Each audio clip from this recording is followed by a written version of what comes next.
काय म्हणाल? नाही, मला काय कल्पना नाही नेमकी आज मराठा समाजाच्या बद्दल मुख्यमंत्री बोलणार आहेत काय नाही. माझं एक थोडं काम होतं एका मंत्री महोदयांच्याकडे म्हणून मी आलो आहे. पण जर चर्चा होत असेल तर आनंदच आहे, स्वागतच आहे. माझं इतकंच म्हणणं आहे की या गरीब मराठा समाजाला न्याय मिळायला पाहिजे. हा मराठा समाजाचा विषय ऐरणीवर आलेला आहे. कालसुद्धा दिल्लीमध्ये सर्व खासदारांना घेऊन कशा पद्धतीने आरक्षण टिकवता येईल या दृष्टिकोनातून ते सगळं संभाषण झालेले, त्या पद्धतीची बैठकसुद्धा झालेली आहे. आणि म्हणून मी राज्य सरकार आणि केंद्र सरकारने सुद्धा व्यवस्थित पावलं टाकावेत जेणेकरून हे मराठा समाजाचं आरक्षण टिकेल. जातनिहाय जनगणनेबद्दल तुमचं काय म्हणणं आहे? कारण माझा पूर्ण सपोर्ट आहे. ज्या पद्धतीने बिहारचं जात गणनिहाना झालेली आहे त्या पद्धतीने महाराष्ट्रात सुद्धा व्हायला पाहिजे, इतर राज्यात सुद्धा तसेच ह्याच्या पुढे ते सुरू होणार आहे. कारण का प्रोपोर्शनेट टू पॉप्युलेशन लोकसंख्येच्या आधारे सगळ्यांना त्याचा न्याय मिळायला पाहिजे. मग ते मराठा समाजाचा विषय असेल, ओबीसीमध्ये असेल, का ओबीसीमध्ये सुद्धा थकथक आहे की आम्हाला आरक्षण मिळत नाही, आम्हाला आरक्षण असलं तरी आम्हाला त्याचं युटिलायझेशन होत नाही.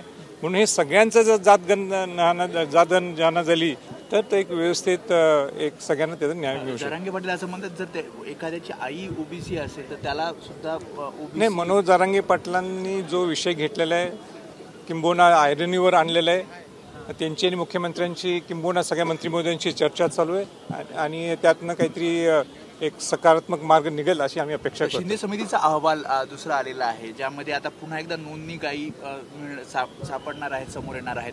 तुम्हाला काय वाटतं यानंतर कुठला पर्याय समोर येईल? कारण 24 तारखेचं एक अल्टिमेटम जरांगे पाटलांनी नाही, म्हणून आपण वेट अँड वॉच ठेवू. आता आज मी अजून तो जो काय शिंदे समितीचा जो अहवाल मी वाचलेला नाही आहे किंवा माझ्या कानावर आलेला नाही आहे.